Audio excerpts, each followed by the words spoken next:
Okay, welcome everybody to this session number 4 of High Peak 2021.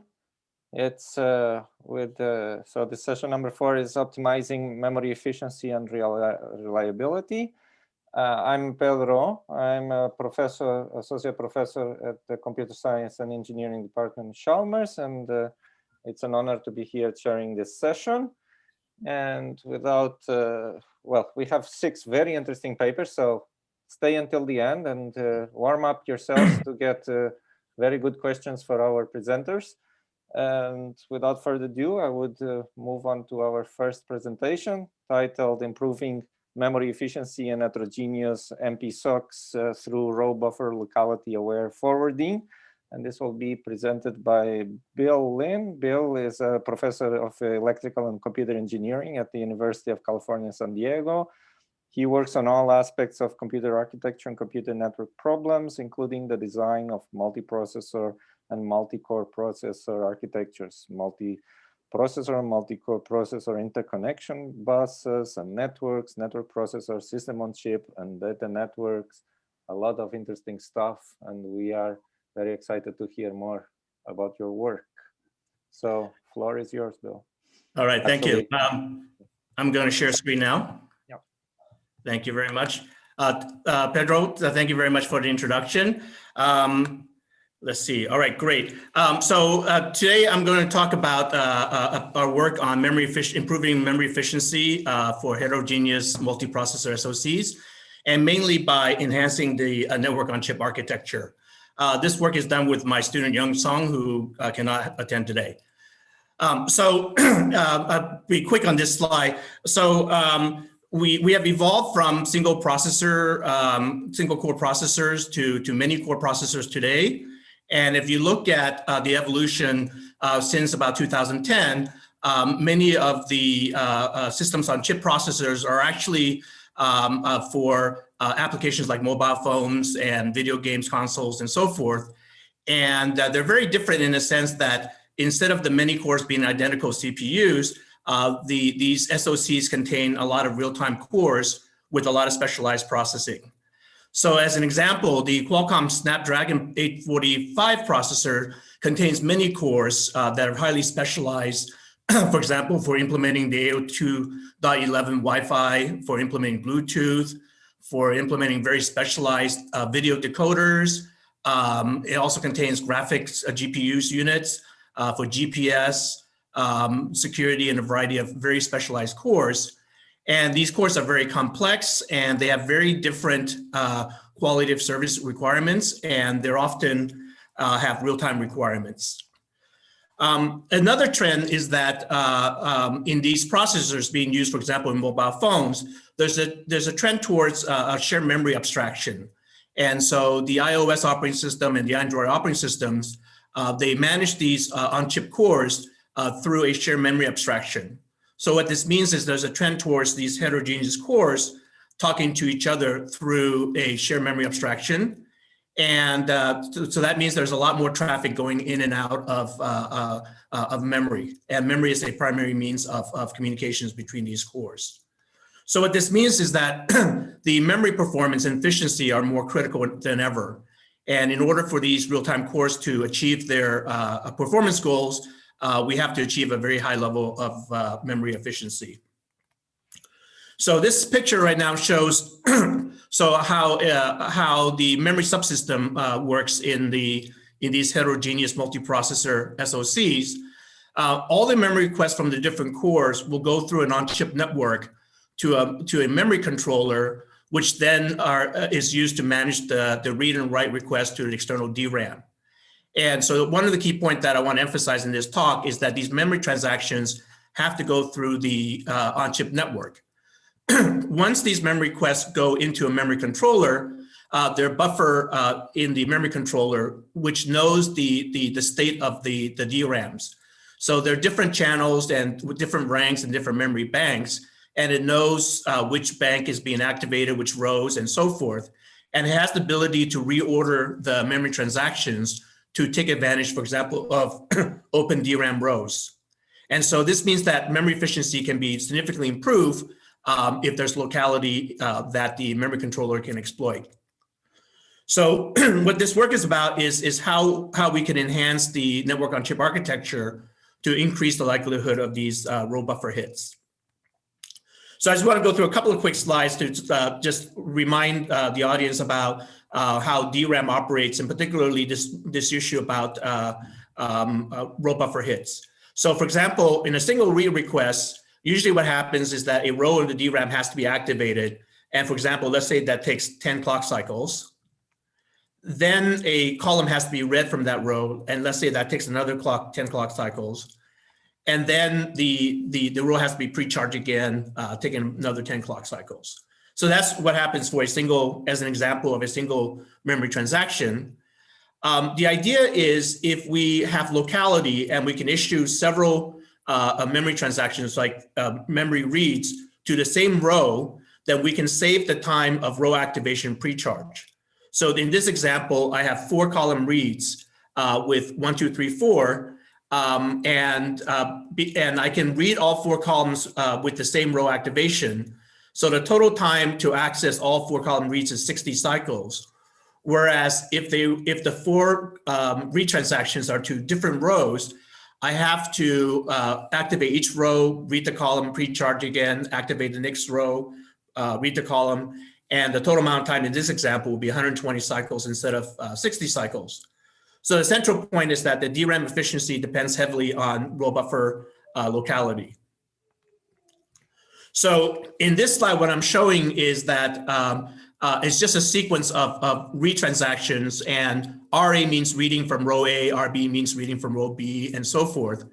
And what you see on the left-hand side of the figure is let's say the memory controller can buffer 5 requests. It can actually buffer a lot more. But just as an example, it can buffer the 5 requests, and it has the ability to reorder them to take advantage of reading from the same row. But unfortunately, there's no locality here that it can exploit to reorder the read transactions.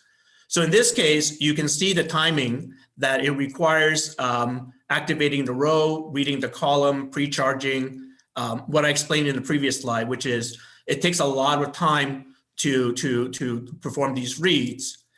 But if there's some way that the network on chip that's responsible for forwarding the memory requests to the network, to the memory controller, if there's some way for the network on chip to encourage memory transactions through the same row to arrive at the memory controller together, then the memory controller has the ability to reorder them in such a way to take advantage of the open rows. So with the example shown on the right-hand side, the memory controller can, for example, reorder to read 2 consecutive reads from row A, followed by 2 consecutive reads from row B, and 2 consecutive reads from row C. Followed by the read from row C. And it can only do this if based on what is in its request buffer. So in other words, it can only reorder things if there's already sufficient amount of locality available to the memory controller.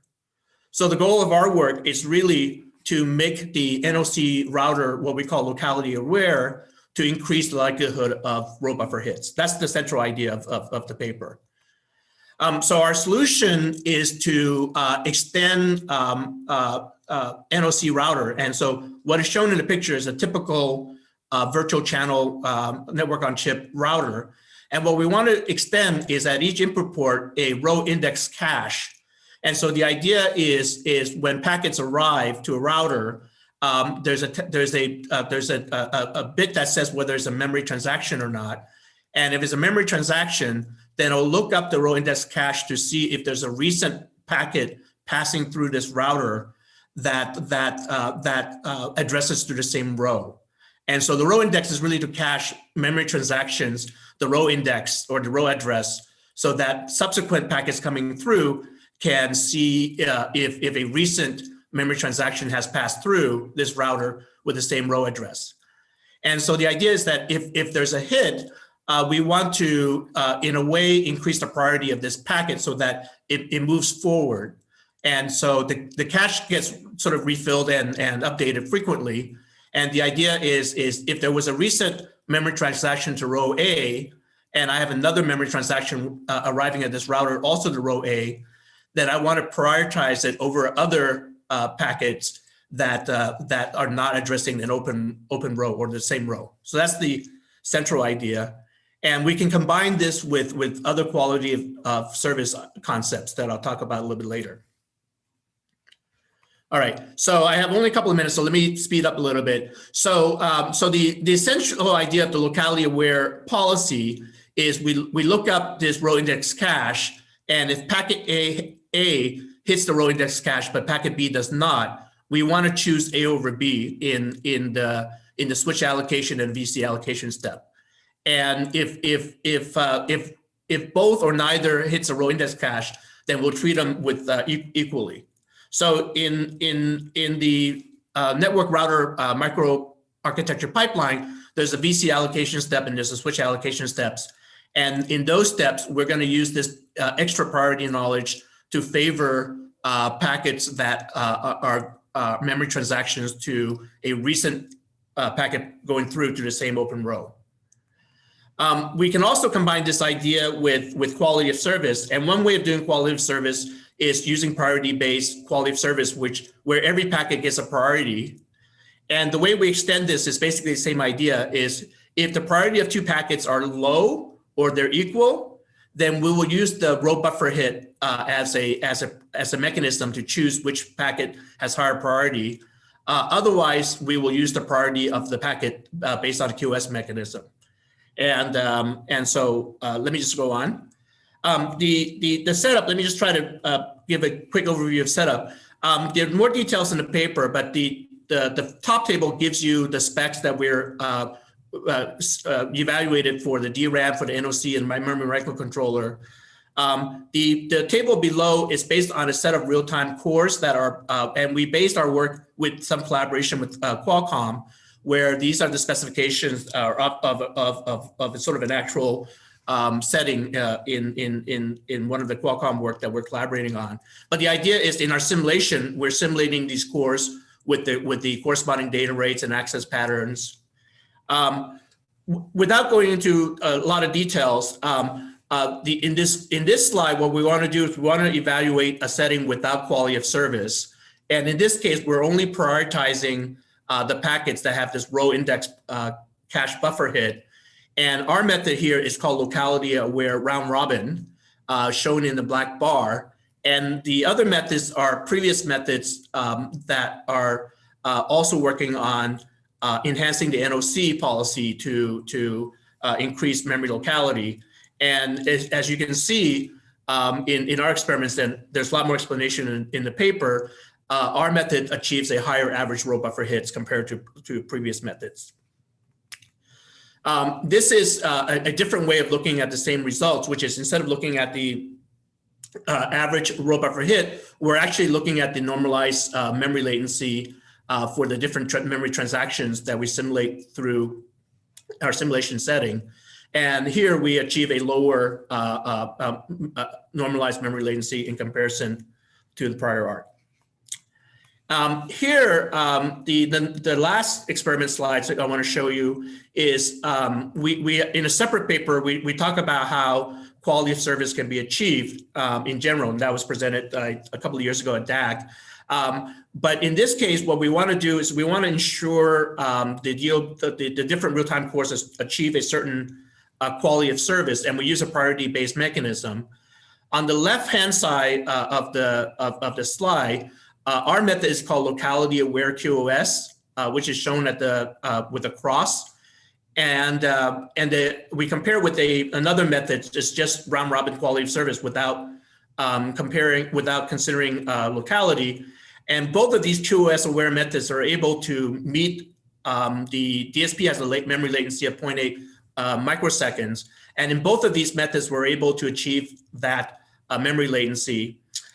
Whereas the other methods actually do not achieve that QoS. But the difference is that on the right-hand side, if you look at our method in the cross marker, even though we're able to achieve the QoS constraints, we're able to achieve a much higher average row buffer hit, around 4, versus the other method that's QoS aware, shown in a solid circle, that although it can achieve the QoS goal, it has a much lower average row buffer hit for all of the cores. And the reason for that is because it only tries to optimize the QoS and doesn't care about how it affects the row buffer hit for the other cores that don't have stringent QoS constraints. So I'll just quickly summarize. There are a lot of details, but the basic idea of our work is to insert this additional row index cache at every NOC router, and the NOC router will keep track of recent memory transactions that came through very recently. And if there's a new transaction passing through the NOC router that addresses to the same row, then it gives it a higher priority for it to pass through. And the idea is that will allow more memory transactions to the same row to arrive at the memory controller, so that memory controller can schedule them together to an open row. Thank you very much. Thank you, Bill. I'm open to questions. Yes, so please post your questions in the Q&A and the chat. I don't have anything right now. And oh, now we have one. Can we ask questions verbally? Yeah, the panelists can also ask questions verbally, yes. But let me get this question from the Q&A. Sure. So how do you broadcast to open row index to all of the routers? So we don't. So each NOC router keeps track of its own cache, and it locally makes its own decision. And what we've seen in designs like mobile processors with the real-time cores, it's sufficient for the local router to favor recent rows, transaction with recent rows passing through. And so it doesn't broadcast to all of the other routers because that would be very difficult. But it does, if a memory request arrives at input port 1, it does update the row index cache of the other input ports of the same NOC. And there's an updating mechanism that's described a little bit more in the paper, but that's done locally. So the row index cache of each port gets updated locally, but we don't update the other row index cache of the other routers. Okay. Thank you for the question. And there was another question from a panelist? Yeah, the question was, thank you for your talk, by the way. It was, thank you. So the question was, what is the challenge in keeping a larger buffer at the memory controller so you simply have visibility over a larger window? And because it appears that in a way you're extending the use of network buffers and you're looking into network buffers to find more locality. So could this be centralized at the controller? Yeah, that's a very good question. I think the details details are in the paper, but in my example, at my toy example that I show with the 5 buffer, that was just because I can fit it into a slide to just illustrate the idea. The actual size of the memory buffers, I think, is detailed in paper, and I have to go back and look. But it's similar to type of large request buffers that you see on a Qualcomm Snapdragon chip. So it is quite large, but nonetheless, we find that this locality awareness at the NOC router helps in creating more locality at the memory controller. Okay. Thank you. Thank you. So I think maybe you said you could stay along until the end. So maybe if there is one more question for you at the end, we can take that. Thank you very much for your presentation again, Bill. Thank you very much, everyone. Thank you. And let's go for our second presentation. So this is a paper titled SPX64, a Scratchpad memory for general purpose microprocessors. Abhishek Singh is gonna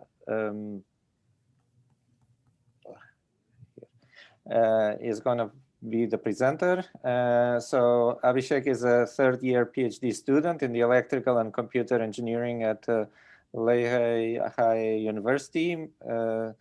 His supervisor is Professor Xiaochen Gu, and he is affiliated with the Computer Architecture Lab group.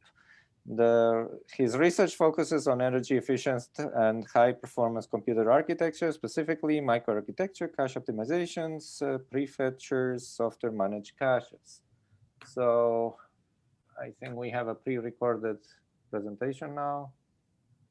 Hello, I am Abhishek Singh, a third-year PhD student from Lehigh University, and I am excited to present XPX64 Scratchpad for general-purpose microprocessor.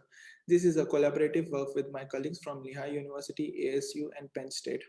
With an increasing demand on security and emerging persistent memory technology in production, computer system architectures have to evolve to provide stronger security and take full advantage of persistent memory. Existing cache hierarchy is prone to cache-based side channel attacks because private L1 caches are shared among threads running on the same core, and a large level cache is typically shared among different cores. Cache partitioning and disabling speculative loads can mitigate such attacks, but this degrades overall system performance by 50% in most cases. In order to use persistent memory to support failure atomicity, recoverable data structure requires CL write-back and fence instruction to enforce write-back orders. This degrades system performance. Redo logging is a common technique that can reduce number of fences by writing new versions of data into the log. However, redo log lookup can add overheads. Prior work has explored separate solutions to provide isolation and reducing overheads of enforcing write-back orders. We observe this demands require dedicated address space and address translation. In this work, we propose a unified approach for general-purpose microprocessor by adding a small private software managed cache to fulfill above demands. Additionally, this will bring all the existing benefits of Scratchpad like low power, predictable performance, more capacity, and flexible configuration. The key idea is to have a small private software managed cache parallel to L1 data cache. Like data cache, it is associative and block granularity. It is virtually indexed, virtually tagged. We call it SD cache in the rest of the presentation. The reason for having a standalone SD cache and not partitioning L1 data cache is because the SD cache requires fewer ports and does not require any hardware cache controller to manage its replacement. SD cache can be allocated through system call and are dedicated to requested threads. Moving data into SD cache requires no extra instruction and has no effects on the coherent state of data block residing in other cache structures. Hence, it shuts down any access-based side channel between different threads. The associative structure of SD cache gives application an opportunity to replace expensive software hash table lookup with a simple SD cache lookup, which can be used to speed up redo log lookup for persistent application. Next, we will use two examples to show how XPX64 can support security and persistence. XPX64 can be used to speed up redo log lookup, which is traditionally implemented using software hashing that adds long latency due to pointer chasing operation. As XPX64 is an associative structure, it can serve as a sparse private shadow address space, which reduces the cost of redo logging lookup by eliminating pointer chasing operation. In the example on the bottom of the slide, software hashing lookup requires 3 pointer accesses to find item 23. When mapping the redo log onto SD cache, item 23 could be directly found using its address because all of the ways are searched in parallel. Side channels are unintended information channels that allow an attacker to steal sensitive data by exploiting behaviors like cache coherence, states, timing, and power consumption. This code on the right side shows first round of an AES encryption, which is a cryptographic algorithm. This code is vulnerable to cache side channel attacks. An attacker can observe which cache lines are accessed by timing-based inference because the attacker and the victim share the same cache space. XPX64 provides programmers with an isolation mechanism. That is, each program can have its own set of dedicated SD caches isolated from each other. In order to allocate caches to different threads and provide isolation, XPX64 modifies operating system functionality to hold the information about which SD cache belongs to which thread, so that threads are only allowed to access its own dedicated SD cache. The OS is responsible for resource management, access permission control of the SD cache. Two sets of architecture states are added for access permission, one for threads and one for SD cache. For each set of states, two protection levels are used to indicate supervisor mode and protection mode. Let HT be the number of hardware threads per core. The first 1 plus log 2 HT bits represent hardware thread ID that is allowed to access SD cache. The remaining bits serve as Boolean flags indicating whether the thread is allowed to access the SD cache from production or supervisor mode. Along with OS modification, in order for programmer to use SPX64 efficiently, we extended existing x86 ISA to include XPX64 instruction. We added in all 6 new instructions. XPX read and write instruction are used to load and store data from SD cache. If it misses, a block will be fetched from the conventional memory hierarchy. XPX clear is used to clear SD cache. It is beneficial to workload wherein the current working set placed in SD cache is not going to be referenced in future. XPX invalidate is used to invalidate the desired block in SD. That is not going to be referenced again by the application in the future. XPX zeros an entire cache block and can be used for initialization without generating memory traffic to conventional memory hierarchy. XPX manages a supervisor mode instruction that allocates SD cache way to requested thread. In order to support both OS and ISA modification, we made changes in the underlying macroarchitecture design. Let's take a look at the system overview diagram. Pink shaded hardware components indicate presence of XPX64 instruction on SD blocks, whereas blue shaded regions represent regular memory instruction. The decoder design is modified, or we can say extended, to identify XPX64 instructions, assign them with metadata to distinguish between different XPX64 instruction throughout the system. The load store queue is modified to support correct forwarding and maintain desired ordering for both XPX64 and normal memory instructions. SD cache structure is added along with a simple cache controller to perform permission check and lookup. L1 MSHR is modified to handle both SD cache and non-SD cache misses to different or to the same. Among this modification to microarchitecture, the SD cache structure plays an important role in providing both isolation and faster lookup for redo logs. Therefore, it becomes important to see briefly what is the architecture and peripheral logic of SD cache. SD cache is a virtually indexed, virtually tagged hardware cache. No aliasing is allowed to avoid synonym problems. SD cache controller architecture is simple, as it does not require to manage coherent state, replacement logic, write-backs. The SD cache metadata per block is virtual tag, valid, and dirty bits. In order to provide isolation among threads, SD cache has protection bits, hardware thread IDs per way. We implemented XPX64 in Gem5, which is a cycle-accurate simulator with baseline parameters adopted from Intel Skylake processor. 3 different domains of applications are evaluated: security, persistent, and embedded. We evaluate XPX64 with 3 latency. 2 cycle latency is optimistic, since SD cache has fewer ports and reduced hardware complexity. Taking additional routing into account, 3 cycle is more realistic assumption. We also evaluated 4 cycle latency design to give head-to-head comparison without any latency advantage. For performance, XPX64 performs about 1.11 times, 1.16 times, and 1.07 times better than baseline for security, persistent, embedded respectively. XPX64 even outperformed baseline with double size L1 cache, which indicates a larger on-chip capacity is not key benefit. The reason XPX64 perform much better even with 4 cycle is because the miss penalty on a cold miss encountered by XPX64 is smaller than L1 cache. And in case of security and embedded system, the data is preloaded into SD cache before its demand. We also compared XPX64 with other secure design with InWinSpec and Moontrap. For area overhead, XPX64 adds about 1.75% for single core and 1.47% for hexacore area overhead. XPX64 with the same capacity is expected to occupy smaller area than D-cache. This is because SD cache requires fewer ports and a simple hardware cache controller. For power, XPX64 incurs 3.6% and 0.41% more power as compared to baseline due to increased instruction overhead. For persistent, the power is reduced by 0.7%.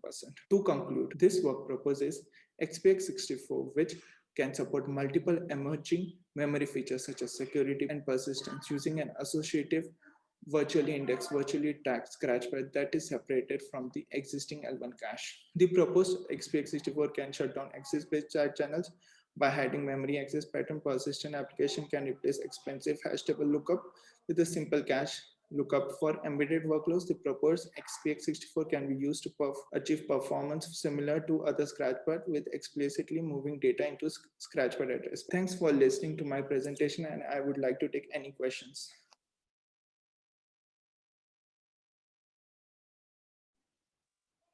So please use the Q&A to put your questions.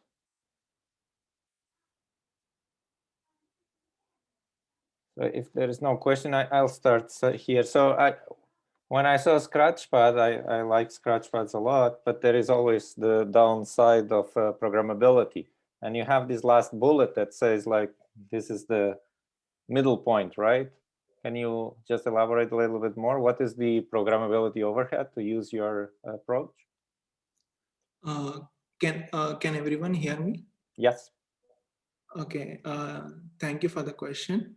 In terms of programmability, we provide user with assembly language instruction. And in terms of overhead, the programmer will require to have a knowledge which data is going to be accessed, which data has more locality than the other, and then shift it to the Scratchpad. And then if they want to write back to the memory, then they need to do XPX read to the Scratchpad and then followed by a normal store. So I think that's the only overhead in terms of programmability, identifying the data and then shifting from normal memory hierarchy to the Scratchpad and then back. Okay. Thank you. Any more questions? Any questions from the panelists? Maybe. So I can ask another one. So you also, I picked up also this keyword of the side channel attacks, right? And you are proposing this as a way to avoid it, right? But problem with security is that the weakest link is the problem, right? So you are providing this, but what are the guarantees to the rest of the hardware that you're not getting the side channel attacks? Oh, yeah. So in terms of the XPX64 design, it can only shut down access-based side channels only for the cache mediums. Everything beyond the caches are not provided protection by the XPX64 design. Did I answer you correctly, or did? Yeah, thank you. Thank you.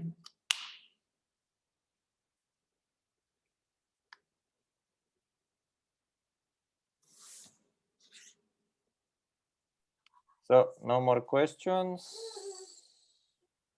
Then thank you very much for your presentation, and let's move on to the next one.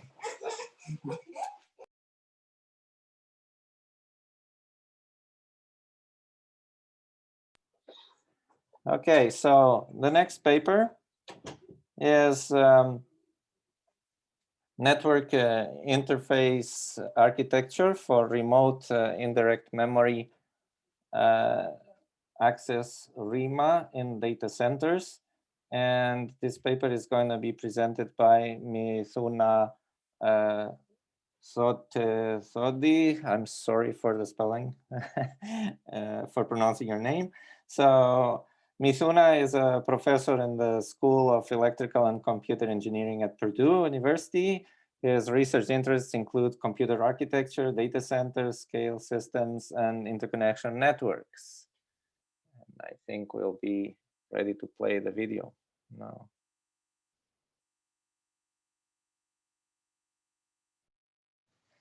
Good afternoon, everyone. My name is Mithuna Thottethodi, and today I'll be presenting our work titled Network Interface Architecture for Remote Indirect Memory Access, or RIMA, in Data Centers. This is joint work with Jiachen Xu and T.N. Vijaykumar at Purdue University. The first author, Jiachen Xu, is currently affiliated with NVIDIA. Data center networks are a key part of the core infrastructure of the tech economy. And current data center networks are predominantly based on TCP/IP over Ethernet as the network stack. TCP/IP has worked rather well, but we are hitting the limits in terms of latency for TCP/IP networks. Even the most aggressively designed networks achieve latency of on the order of hundreds of microseconds to milliseconds. RDMA has a distinct advantage here in that it offers an order of magnitude or more improvement in latency because of its two key design features. It completely bypasses the kernel memory and avoids copying data in and out of kernel memory. And second, unlike TCP/IP software-based stack processing, RDMA processes all its messages right there in hardware on the interface cards. Such low latency can be very attractive, especially for user-facing applications where low latency often translates directly to revenue. As such, RDMA is a potential replacement candidate to replace TCP/IP networks in data centers. Now, while the reduced latency is indeed very attractive, RDMA is not without its challenges. Specifically, RDMA's basic primitives are mismatched with several key data center traffic characteristics, and this can cause huge amounts of memory bloat, as we'll show later. The traffic characteristics specifically that I'm talking about effectively translate to design constraints for data center networks. And the three characteristics that I'm looking at are arbitrary source, arbitrary size, and arbitrary number. Arbitrary source refers to the possibility that one node in the data center could potentially receive traffic from a large number of other nodes, sources. For example, a Memcache node could receive requests from thousands of front-end servers in the data center.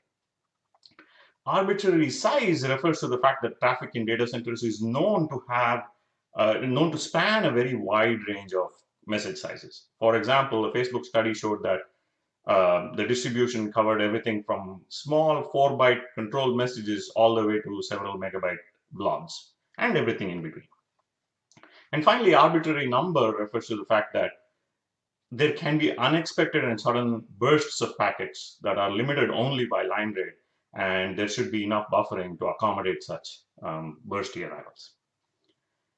The challenge that we aim to solve in this work is to avoid this memory bloat while handling all of these characteristics, these traffic characteristics. Collectively, we refer to these characteristics as ARB star constraints because of ARB source, ARB size, and ARB number individual constraints. The contributions of this work are twofold.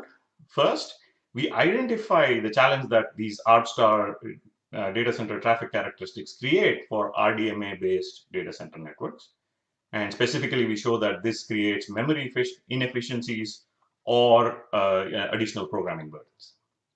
And the second contribution is we solve this problem by developing remote indirect memory access, or RIMA. It handles all the ARB star constraints without any additional programming effort, and it also avoids memory bloat. The rest of this talk will be organized as follows. I'll offer a very brief background of RDMA just to focus on this memory bloat problem. And then I'll describe our solution, which is RIMA. I'll present our results, and I'll conclude the talk. RDMA supports two major communication semantics. And in this talk, I will focus on channel semantics, in which communication is two-sided via sends at the sender end and receives at the receiver end. In this model of communication, receivers have to post memory buffers to receive queues, which are then used up as as messages come in over the wires. They are placed in these buffers and then consumed by applications. Specifically, the shared receive queue variant effectively uses a single queue that is shared across a large number of senders. So this completely avoids the problem that, the ARB source problem, that there may be many, many senders. However, as we show in the next slide, memory bloat can still arise due to the ARB size constraint in SRQ. Now, one may think that we are focusing on channel semantics, and other semantics or other optimizations may alleviate this problem. But I don't have time to cover it in this talk, but the paper includes these details. We looked at a whole bunch of other semantics and optimizations, and they all have problems. And channel semantics is indeed a good base case to start with. So to understand how ARB size interacts with SRQ, I will start with a single SRQ design and analyze how it allocates memory. So in a single SRQ design, the key problem is the system has no way of knowing the message sizes that will arrive in the future. And absent this future knowledge, the system is forced to allocate and post buffers of the maximum packet size. In this particular example, even though there are messages with 32 bytes of payload and messages with 4 kilobytes of payload and messages with 1 MB of payload, the posted buffers uniformly have to be large enough to accommodate the full 1 megabyte payload. This is the source of SRQ's memory inefficiency and bloat. Now, there is a solution to reduce this overhead, and that is to have multiple queues which are binned on size. This is the multi-SRQ example, which is shown on the right. In this example, all messages shorter or smaller than 32 bytes go into this SRQ. Messages that are between 32 bytes and 4 kilobytes go into this SRQ, and messages between 4 KB and 1 MB go into this SRQ. Obviously, this avoids the gross overallocation of single SRQ. However, there are still two problems. One is, on a per application basis, somebody has to figure out these bin boundaries, which depends on the distribution of message sizes in that application. This is a per application effort. Second, because of the any number constraint, any of these queues could receive a burst at line rate, which means they all have to have enough spare capacity to accommodate such a burst. And this spare capacity has to be replicated across all the SRQs.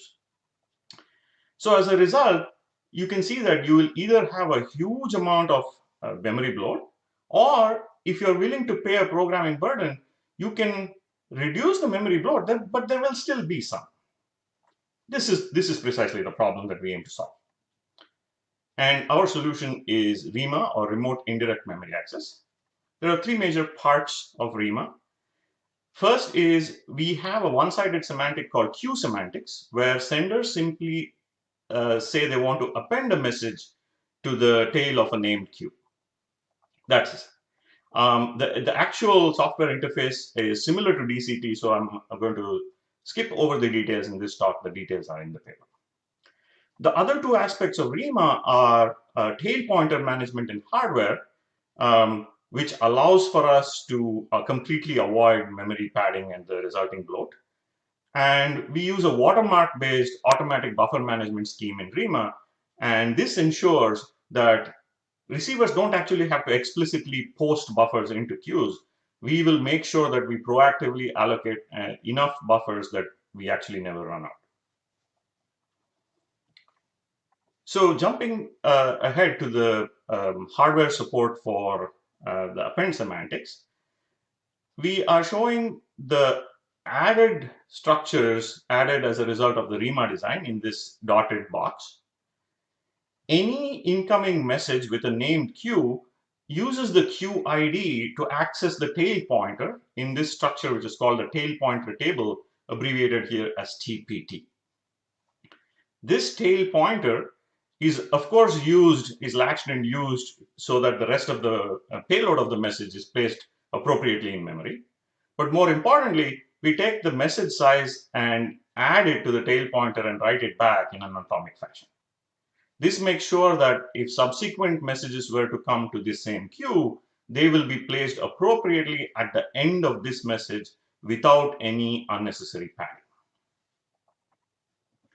The second aspect, the third aspect of RIMA's design is this buffer management techniques that we use. We use a circular queue in virtual address space, which is actually fairly common in many queuing systems. But the innovation in RIMA is we use this watermark-based management. Effectively, you can imagine the footprint of the received queue to be composed of two parts, the active buffer and the reserve pool. The active buffer is the part that holds actual in-flight messages, messages that have been received that have not yet been processed by the application. Once processed, the head will be moved forward, and so that memory will be reclaimed. But there is also a region called the reserve pool beyond the watermark, and the purpose of this reserve pool is to make sure that if you ever hit the watermark, that's a sign that you may be running out of memory, and our system goes and proactively allocates more memory. And there is enough memory in the reserve pool to hide the latency of this memory allocation while using up the memory in the reserve pool. This ensures that the system never runs out of memory. So that concludes the design of a RIMA network. I will now show you the evaluation methodology and our results. The hardware and software stack is shown. It's a 30-node cluster where each node has 32 cores and 256 gigabytes. The details are shown on the slide. We use a memcache-like workload with Facebook's KV distribution, key value size distribution. So it follows the same distribution. And we evaluate the system for both memory footprint and performance. Now, specifically for performance, we are able to emulate the performance of RIMA using SRQ because the difference between RIMA and SRQ is in the memory footprint and not in the and not in performance. So here are our main results. I'm already showing you the results for a multi-SRQ system, partly because the single SRQ has extreme memory bloat. Recall that it allocates 1 megabyte for, say, an 8-byte packet. It's not shown, it is in the paper. So in this results, we have already incurred the programming cost of fine-tuning the bin boundaries for multiple SRQs. And the graph shows the results. On the x-axis, we have the number of SRQs. Remember that we can vary the number of SRQs to see how we do on memory footprint. And on the y-axis, we have the reserve pool size, which is actually the dominant part of the overall footprint. The active buffer does not contribute a whole lot. And you see that, of course, when the number of queues is very small, there is prohibitive memory bloat, which is not even on the graph. But starting from 4 queues onwards, you see that the sweet spot is actually at 8. And if you increase the number of queues beyond that, you may have less internal fragmentation, but the reserve pool must be added to each and every one of these queues, which adds to the total overhead. And of course, what is not shown is to do this, you've already incurred the programmer cost, extra programming burden of figuring out the bin boundaries and making sure that your messages are binned according to size. So this shows that RIMA achieves significantly lower footprint, the dashed line shown at the bottom, even when compared against multi-SRQ. So this is the residual bloat even against multi-SRQ, even though multi-SRQ has incurred programming costs. So in conclusion, I want to say that it's widely recognized that data centers need low latency networks, and RDMA is an attractive option, but there are some showstoppers. And one specific one that we showed was that this ARB star constraints, poses a dilemma that you either pick memory efficiency or low programming effort. You can't have both. And our design RIMA is matched to DC traffic characteristics to make sure that we get the best of both worlds. We get low memory footprint and low programming effort. So as such, RIMA might be a high efficiency variant of RDMA, which is suitable for low latency data center networks. That concludes this talk. Thank you for your attention.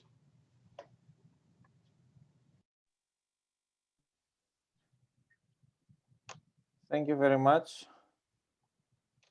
So, waiting for questions here. The panelists like to start kicking in some questions here.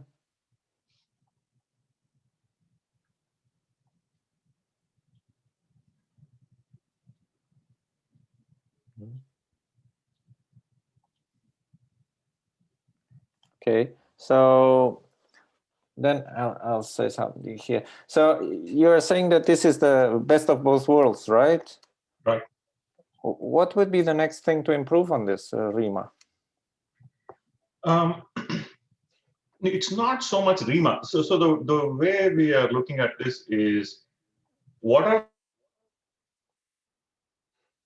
the barriers that stop RDMA and RDMA-like technologies from coming into data centers? And this memory management or memory block was definitely one of them. We actually, after RIMA, we consider it a solved problem, at least for the memory inefficiency part.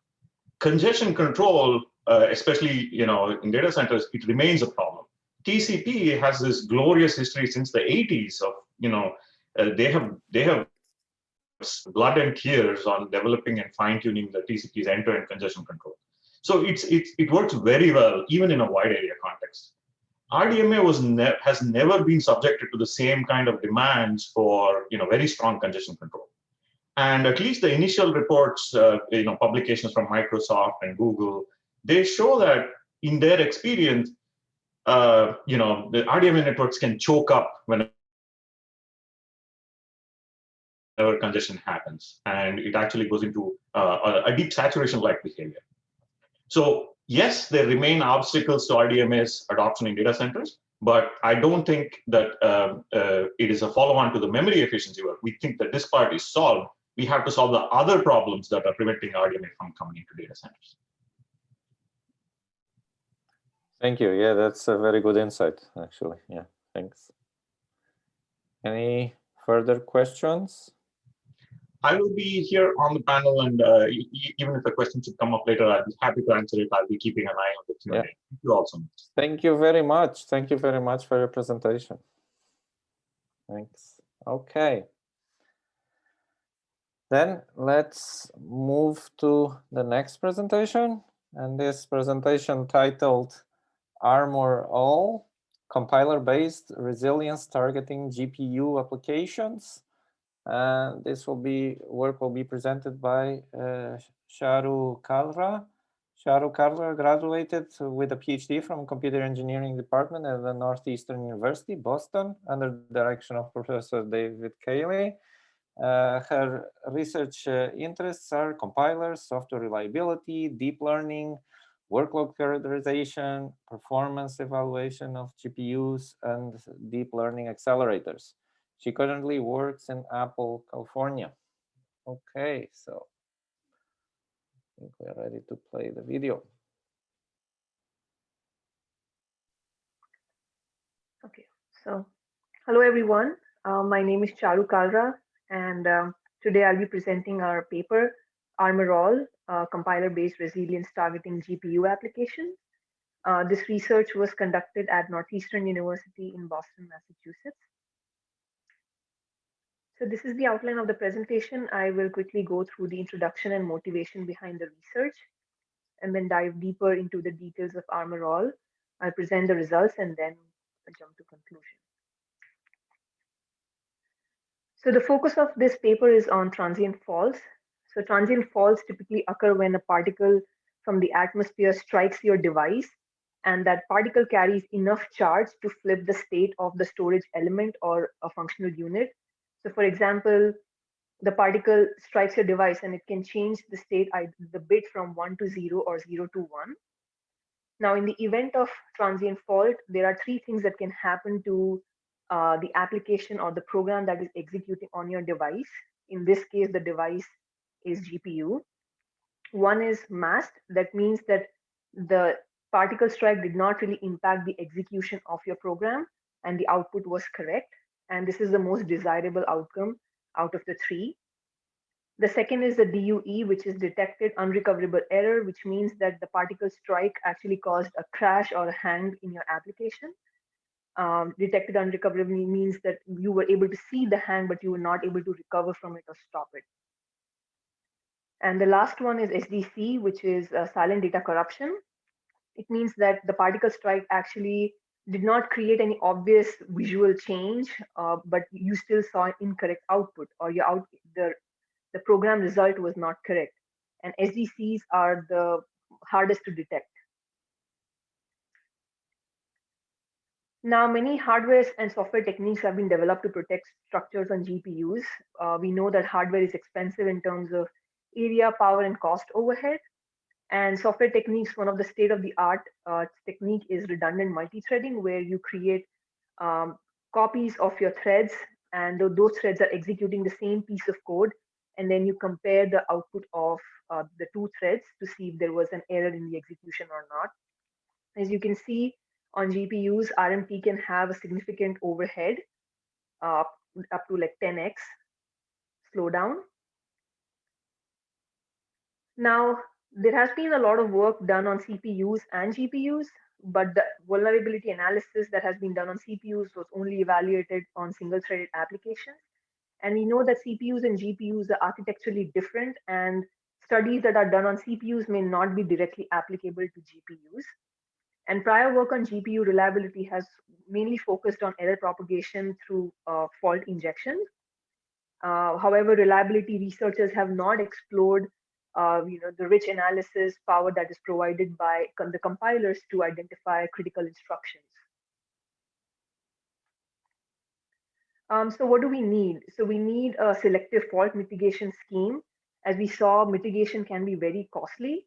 And another thing is that not all applications need the same level of fault coverage. Most of the previous papers or the research that has been done, they come up with a scheme and then they apply the same mitigation scheme to all applications regardless of their characteristics.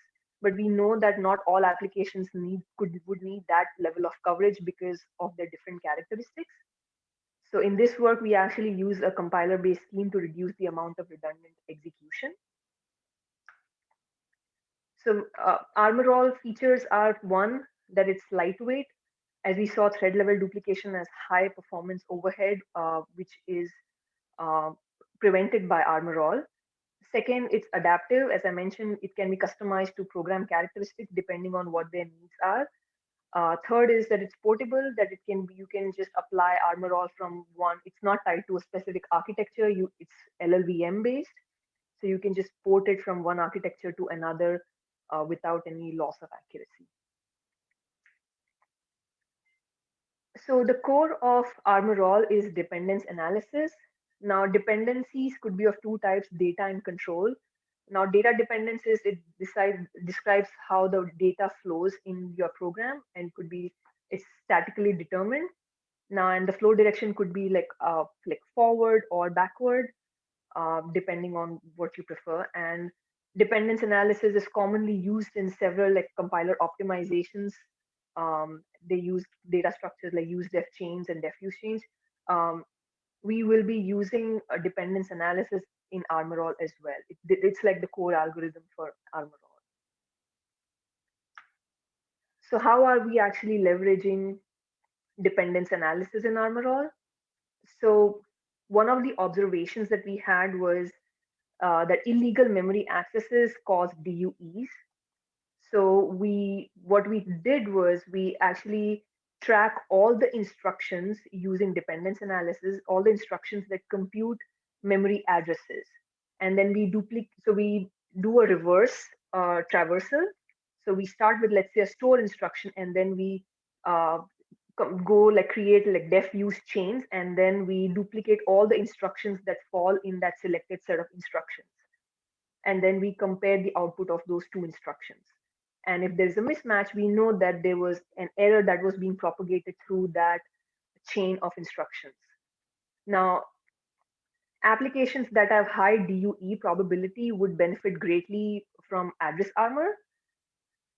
Observation 2 was that SDCs, as we know, are a result of incorrect output value. So in this case, what we do is that we track all the instructions from like reverse traversal that compute the output value using dependence analysis. So let's say start with the store instruction, and then we track all the instructions that actually compute that value which we want to store to a memory location. And then we duplicate all the instructions that fall in this chain of instructions. And then we compare the output of these two instructions. And if there is an error, that we know that an error actually propagated through the sequence of instructions. Applications that have high SDC probability would greatly benefit from value armor, but there could be some applications that could require like a mix of both address and value armor. So in that case, what we refer to as hybrid armor. It's a combination of address and value armor. And note that we are actually using instruction level duplication as opposed to thread level duplication in the prior research that I presented. So here are some of the results for address armor. So on the x-axis, you see we have all these benchmarks, and on y-axis is the percentage outcomes. So we have three categories. One is the green bar is masked, detected, and undetected by address armor. The orange and the light yellow ones is the SDC, detected and undetected, and the blue one is the DUE, detected and undetected. So as you can see that address armor is actually highly efficient and it's able to detect like 100% of DUEs. You can see it's like light blue. So it was able to detect like all the DUEs, potential DUEs. So the way we did these experiments were that we actually did a random fault injection after applying address armor to the applications. And then we saw that whether address armor was able to detect a DUE or not. And so we were surprised that address armor was also able to detect like SDCs, which was also not the original intention, but it was still able to detect SDCs. And that's because address armor was able to prevent threads from accessing like incorrect but not illegal memory addresses, and it prevented those threads from reading and writing wrong values, which would have eventually led to an SDCs. So those addresses were not illegal to cause a crash or a hang, but just incorrect that would have caused an SDC. So address armor was also able to capture that. Some of the performance results. So on x-axis, we have the benchmarks, and then we have the runtime relative to baseline on y-axis. So we have address armor, value armor, hybrid armor, and then we have the thread level duplication bar. So we see that all three armors actually see an average improvement in runtime compared to like thread level duplication on all applications. The improvement in hybrid armor is the lowest. That's because it's a combination of both address and value armor. So obviously there is a lot more duplication in the program. So we see the least improvement in hybrid armor. And the sources of slowdown in thread level duplication is because we are creating duplicate threads, there has to be communication and synchronization between the threads. So that is like the major source of overhead in case of thread level duplication. And in ArmorAll, we are creating additional, because we are duplicating instructions, we are creating additional dependencies, and we are increasing the register pressure, because of which the occupancy on the GPU is reduced. So we have a lot more results in the paper than what I just presented. We have analyzed the detection capabilities of all redundancy schemes, and we have analyzed the performance overhead of all schemes in both static instruction overhead, dynamic instruction overhead, increase in program binary size, execution time, change in register pressure. We have also compared our technique with thread level duplication. And in the paper, we also have a heuristic to decide which redundancy scheme to use depending on the characteristics of your application. I've not presented it, but it's all in the paper. So please read the paper, and if you have any questions, I'm happy to answer them during the session. Thank you.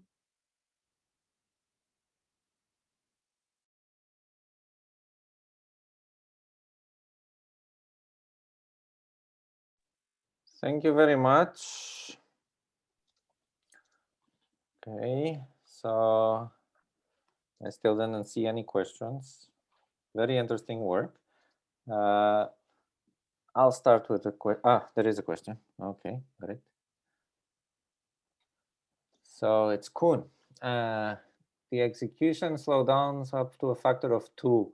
What about running the program twice sequentially? How would you compare these two options? So running the application twice would mean that you are actually duplicating like every single instruction, which is what we are actually trying to avoid in ArmorAll. We do not want to duplicate every single instruction, but rather duplicate only those instructions like based on the program characteristics. I agree that what you said by factor of 2, like hybrid armor actually is pretty similar to running the application twice because we have a lot more duplication. But if you compare address armor and value armor, the goal is to actually not duplicate every single instruction, but only a selected sequence of instructions. So we can reduce the overhead and not duplicate every single instruction. Does that answer your question? Thank you. So did you think about approximate armor? So what if we don't need to armor so much? Do you have any knobs to control this? Right. So we actually did some work. I have not presented the results, but we did try to do some like approximate detection. So for example, like certain instructions, like we actually had a threshold that if the error is within that threshold, the address armor or value armor will not detect it. So it will think that, okay, it's below the threshold, so it won't consider that as an error. So we did some experiments and the results are actually in the paper. My bad. I should have read the paper. Any more questions? No? Okay, then I'll thank you again very much for your presentation. And we can move on to the next presentation. So the next paper we have in the session is Reliability-Aware Garbage Collection for Hybrid HBM-DRAM Memories. And it's going to be presented by Wenjie Liu. She is a doctoral student in the Electronics and Informatics Systems Department at Ghent University. Her research interests include computer architecture and systems with a specific emphasis on simulation and modeling of multi-core computer systems, managed language runtimes on heterogeneous hybrid systems. And this is going to be a live talk, so the floor is yours.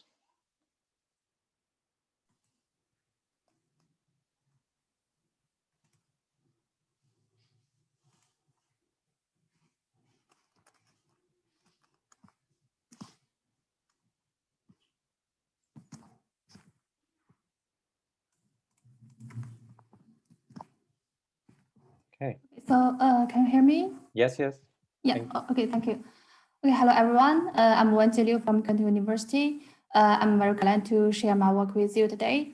Our work is about the reliability-aware garbage collection for the hybrid HBM-DRAM memory systems.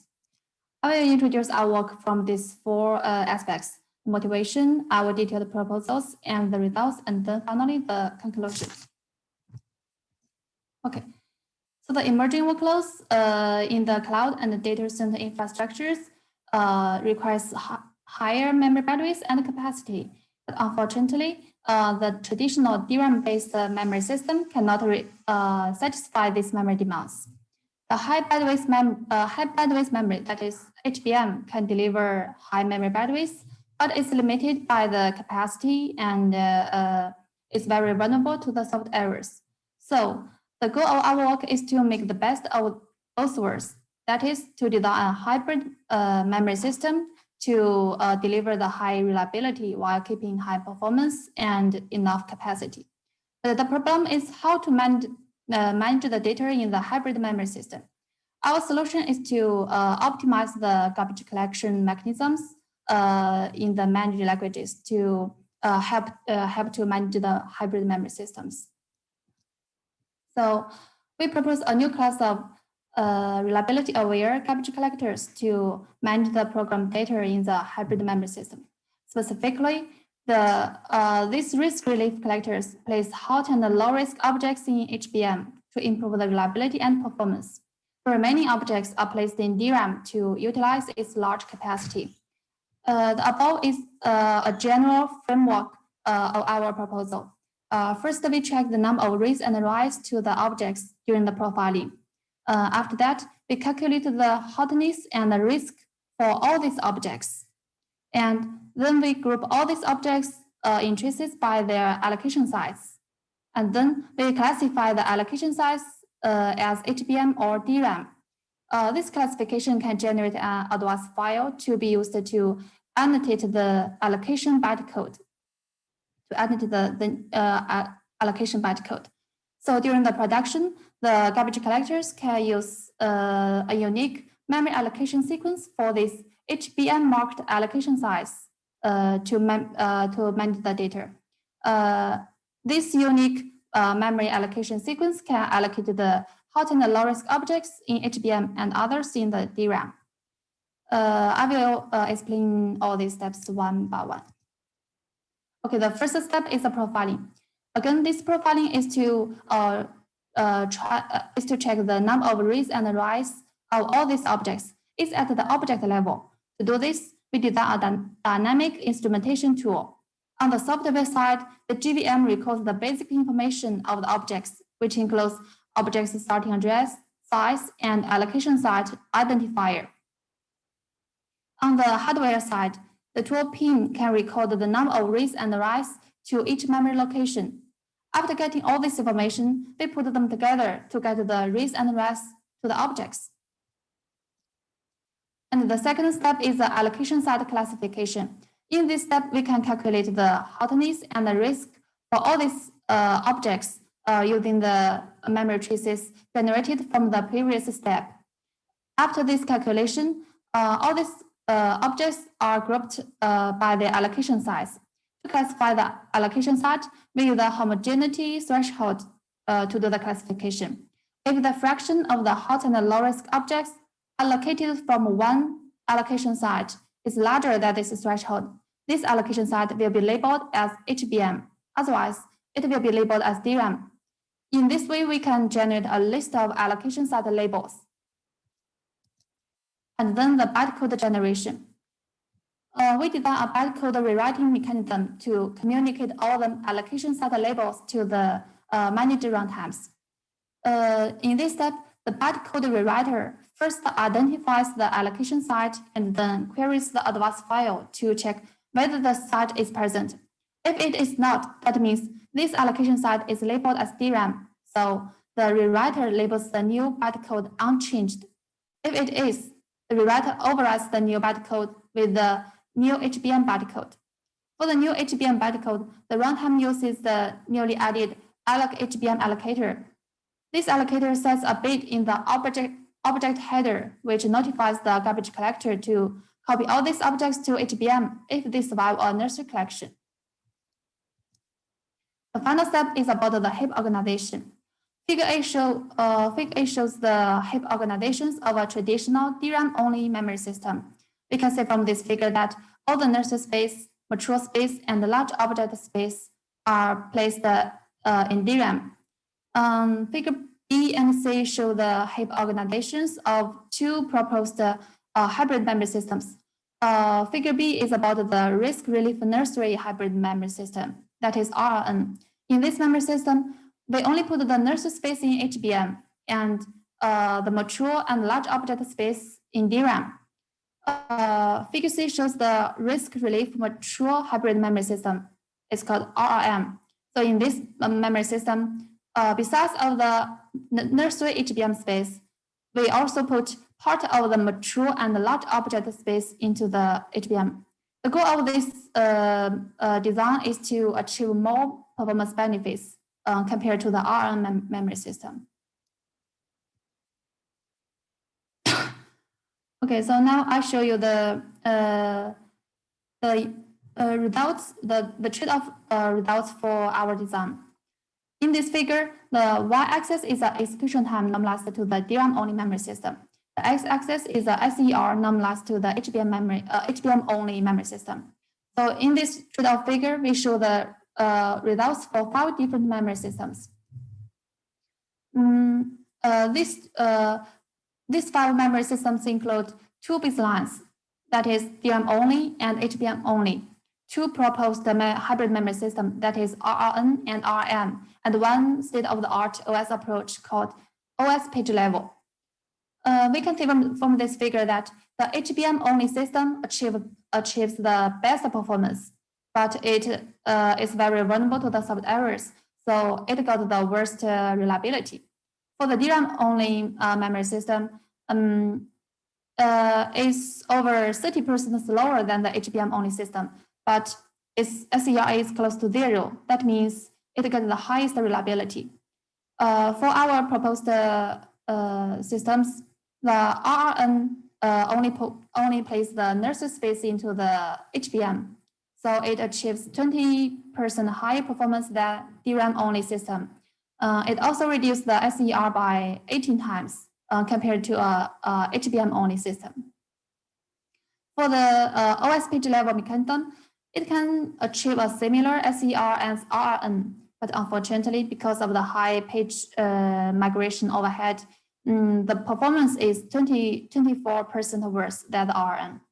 For the RM system, because we put more mature and large objects into the HBM, so it gets a higher performance, that is 29% higher than the DRAM-only system, and it also reduced the SER to 9 times compared to the HBM-only system.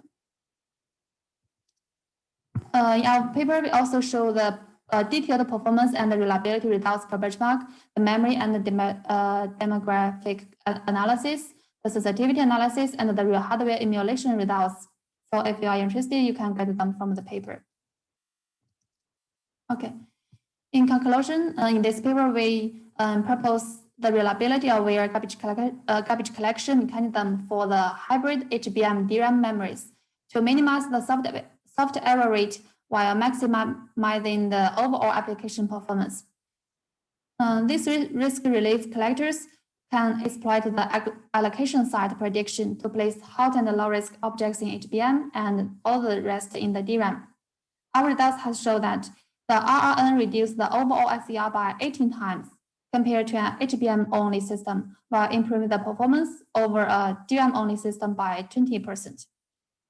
The RM uses an additional 18% of HBM capacity, but it delivers 29% high performance compared to a DRAM-only system, and reduces the SER by 9 times over HBM-only. Also, we compare our results to a state-of-the-art OS approach. The risk relief can eliminate all the page migration overheads, which substantially improve the performance while delivering similar SER. Thank you. Thank you very much. Okay, questions? Okay. Okay, we have a question. So thank you for the nice presentation. 2 questions, actually. It's 2 in 1. This is fantastic. So did you test your results on a real hardware or through simulations? Can you detail on that? Yeah, we sure do the results on our real hardware emulations. So you did on real hardware. Okay. Yeah, we will do this on hardware, but the problem is that it's a simplified emulation. The first question is about the SER. For the simulations, it's very easier to get the AVF or the failure rate, but for the hardware, it's a little difficult to get the AVF because we need to access the number of reads and the writes per catch line. So it's a little difficult to do this on the hardware. The second is that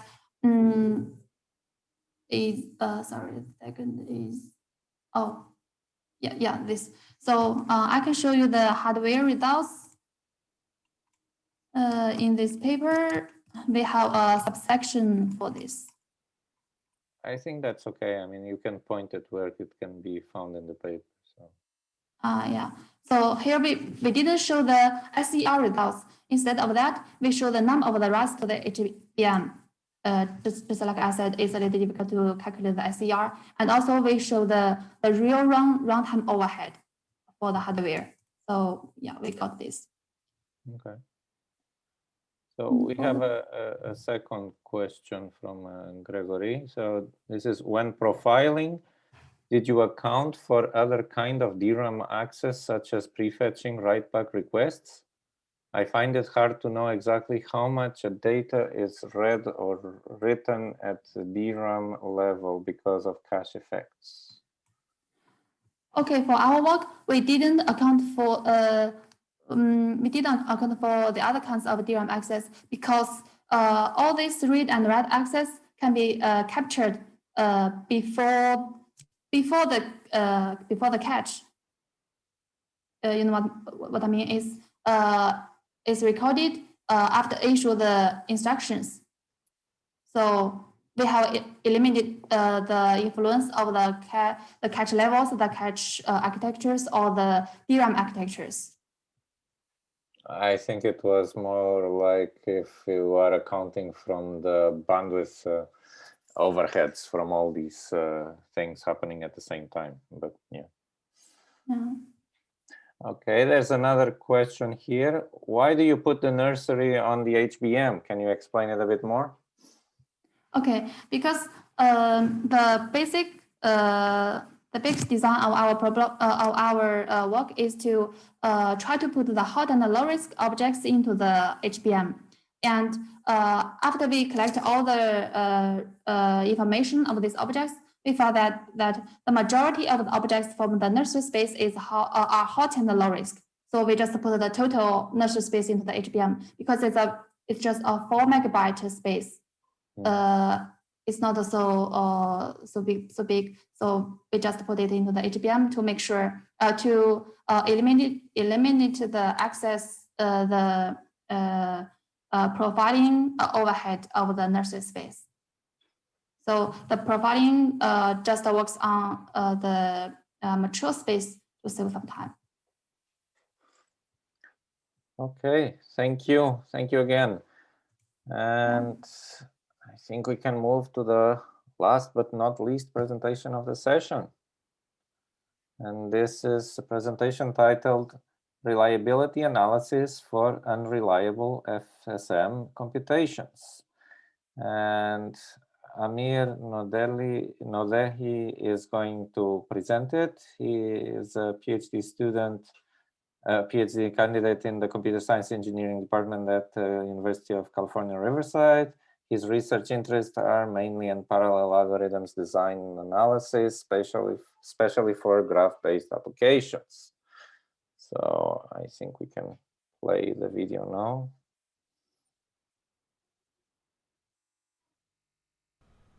Hello everyone, my name is Amir Nodehi and I'm going to present you reliability analysis for unreliable FSM computations. This is a joint work with Zhang and my advisor Dr. Zhao from University of California, Riverside, and Dr. Krishnamurthy from Pacific Northwest National Laboratory. Finite state machines are fundamental in both hardware design and software development. At the software level, they are the backbone of many automata-based applications and event-driven systems such as pattern matching, data decoding, semi-structured data analytics, and network intrusion detection. At the hardware level, they serve as the underlying computation models for circuit design and memory-based automata processor. Here at the bottom right, we have an FSM. It accepts binary numbers which are multiples of 3. Starting from state 1, if the first symbol of the input is 1, it moves to state 2, and if it is 0, it stays at state 1, and so on. For their fundamental roles in computing, it's important to understand the reliability of FSM computations in unreliable environments. Consider an execution of the FSM on the left. If every transition is reliable, after consuming input symbol 0, 1, 0, it should end up at state B. Now consider an FSM execution with unreliable transitions. Suppose the reliability of a single transition is 98%. Then after 3 transitions on the same inputs, how likely it ends up at state B? Existing reliability analysis designed for general computations are mainly performed at the instruction level. If we treat each transition as a single instruction and propagate the probability, then the reliability of S3 is 98% to the power of 3, that is 94%. We refer to this approach as transition level reliability analysis.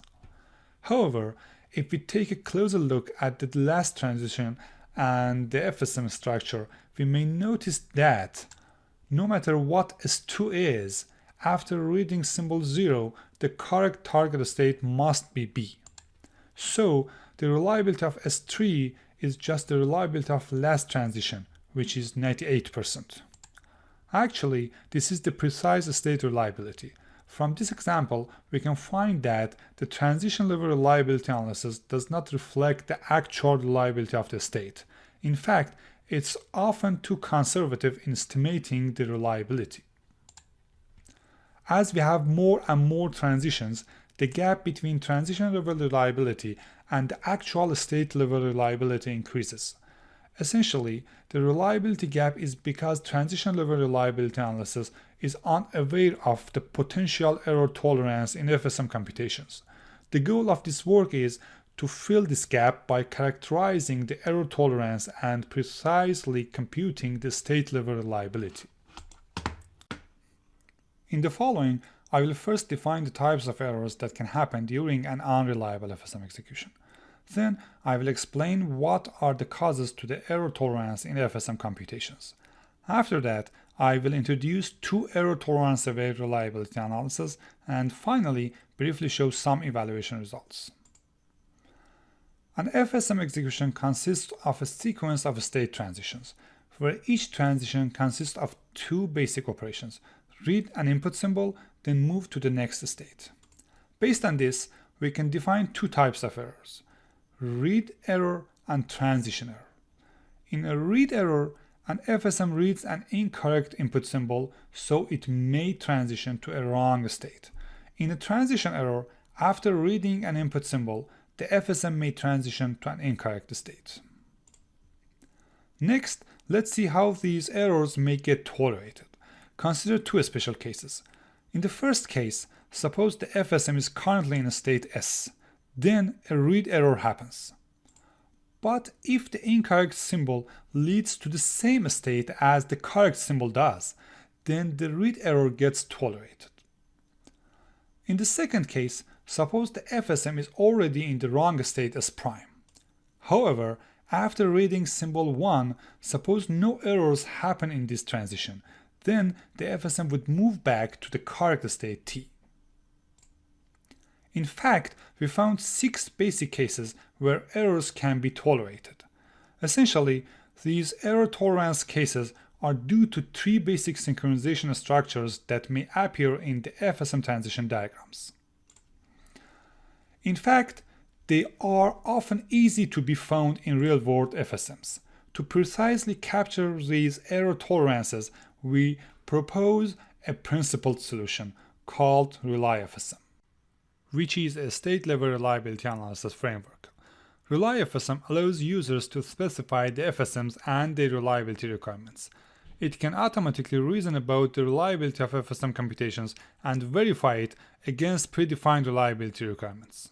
Depending on the needs, the reasoning can be conducted either with full accuracy, which we call it full reliability analysis, or we can trade off the accuracy for faster analysis, which is the fast reliability analysis. Next, let's first take a look at the full reliability analysis. The key to understand full reliability analysis is that with potential errors, an FSM transition becomes probabilistic. Given a current state and an input symbol, the FSM may move to any state with a certain probability.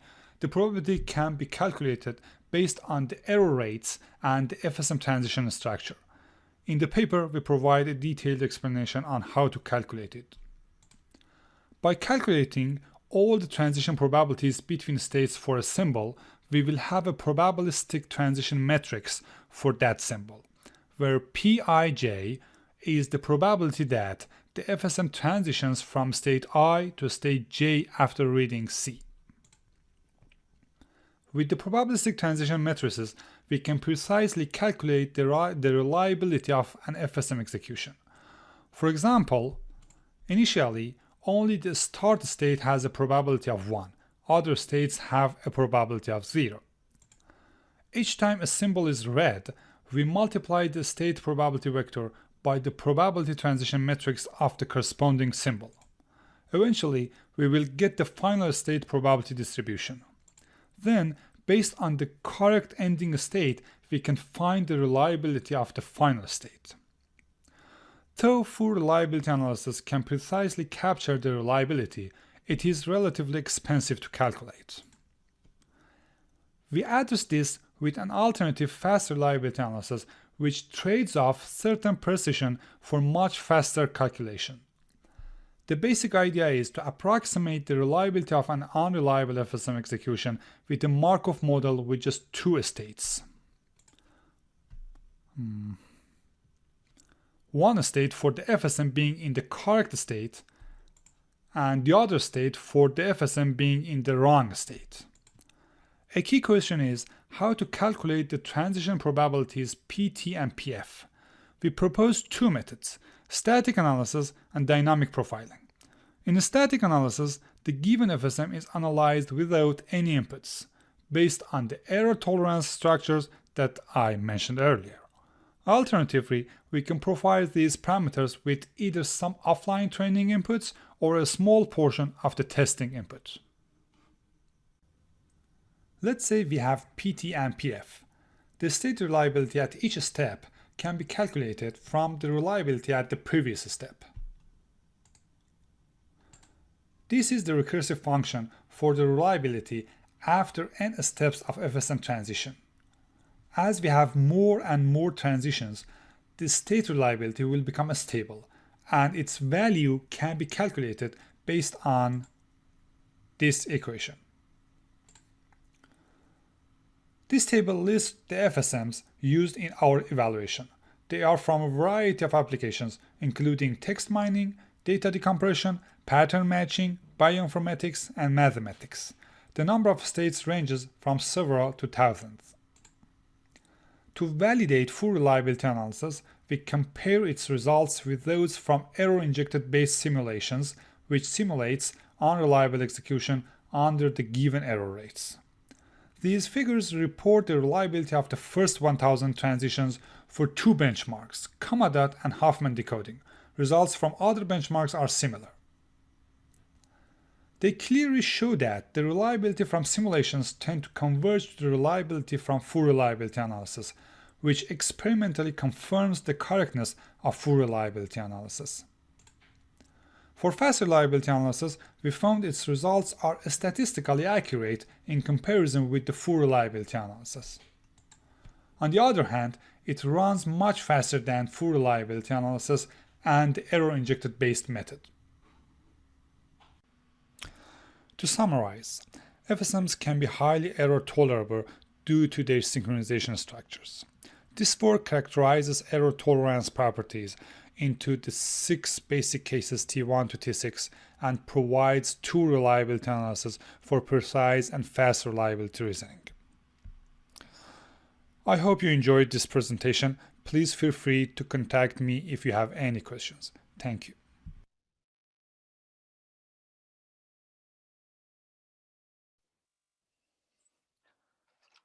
Okay, thank you very much. Do we have any questions?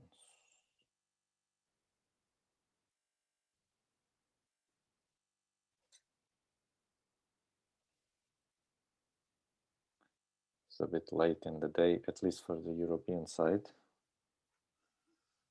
Panelists, contribute with a question here.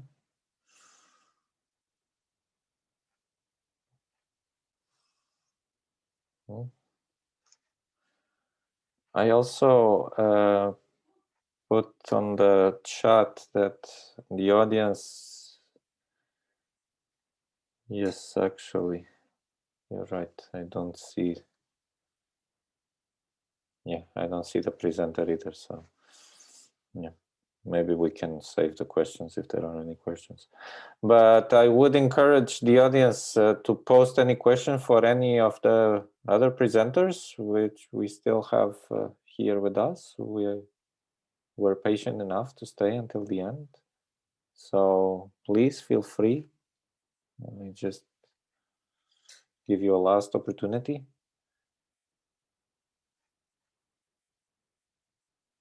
There is 1, there is a 2, and a 3.